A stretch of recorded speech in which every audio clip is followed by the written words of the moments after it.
আপনি ৩০০ থেকে ৫০,০০০ টাকা পর্যন্ত এখানে ডিপোজিট করতে পারবেন। তো ডিপোজিট করার জন্য প্রথমে অ্যাকাউন্ট অপশানে যেয়ে তারপরে উপরে ডিপোজিট অপশানে যাবেন। যাওয়ার পরে এখানে ডিপোজিট অ্যামাউন্ট এই যে অপশানটা আছে, এখানে আপনি যত টাকা ডিপোজিট করতে চাচ্ছেন সেই অ্যামাউন্টটা লিখে দিবেন। যেহেতু আমি ৫০০ টাকা ডিপোজিট করব, তো আমার এখানে ৫০০ সিলেক্ট করা আছে, তাই আমি আর কিছু করলাম না। তারপর ডিপোজিট নাওতে চাপ দেবেন। ডিপোজিট নাওতে চাপ দেওয়ার পরে আমাদের সামনে এরকম একটা ইন্টারফেস আসবে। এইখানে প্রথমে আপনাকে অ্যাকাউন্ট নাম্বারটি দেওয়া লাগবে। যেই নাম্বার থেকে আপনি টাকা পেমেন্ট করবেন সেই নাম্বারটি এখানে দিয়ে দিবেন। আমি আমার নাম্বারটি এখানে দিয়ে দিচ্ছি, আপনি আপনার নাম্বার দিবেন। তারপরে পেমেন্ট চ্যানেল সিলেক্ট করবেন। আমি বিকাশ দিয়ে টাকা দিব, তাই আমার চ্যানেলটি বিকাশ সিলেক্ট করে নিচ্ছি। আপনি যেটা দিয়ে দিবেন সেটা সিলেক্ট করে নেবেন।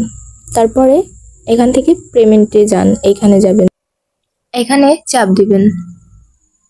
তারপর আমাদের সামনে এরকম একটি ইন্টারফেস আসবে, যেখানে কোম্পানি থেকে একটা নাম্বার দেওয়া থাকবে, আর এই নাম্বারেই আমরা আমাদের ডিপোজিটের টাকাটি সেন্ড করব। তো সেন্ড করার জন্য নাম্বারটি প্রথমে আমরা কপি করে নিলাম। এখান থেকে নাম্বারটি কপি করার পরে আমরা চলে যাব আমাদের বিকাশে।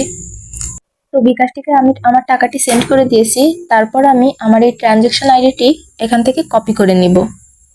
তারপর আমরা আমাদের সাইডে যাওয়ার পরে এখানে নিচের দিকে একটু স্ক্রল করে দেখব 10 সংখ্যার একটি ট্রানজ্যাকশন আইডি যাচ্ছে। তো বিকাশ থেকে আমরা যেটা কপি করে আনলাম সিম্পলি এখানে সেটা আমরা পেস্ট করে দেব। তারপরে এখানে কনফার্ম আছে, এই কনফার্মে চাপ দিব। কনফার্মে দেওয়ার পরে এখানে রিকোয়েস্ট সাকসেসফুল এসেছে। আমরা 2 থেকে 5 মিনিট এখানে ওয়েট করব। ওয়েট করার পরেই আমাদের ব্যালেন্স চলে আসবে। তো দেখতেই পাচ্ছেন কিছুক্ষণ অপেক্ষা করার পরে 10% ডিপোজিট বোনাস সহ আমার ডিপোজিটের টাকাটি অ্যাকাউন্টে যোগ হয়ে গেছে।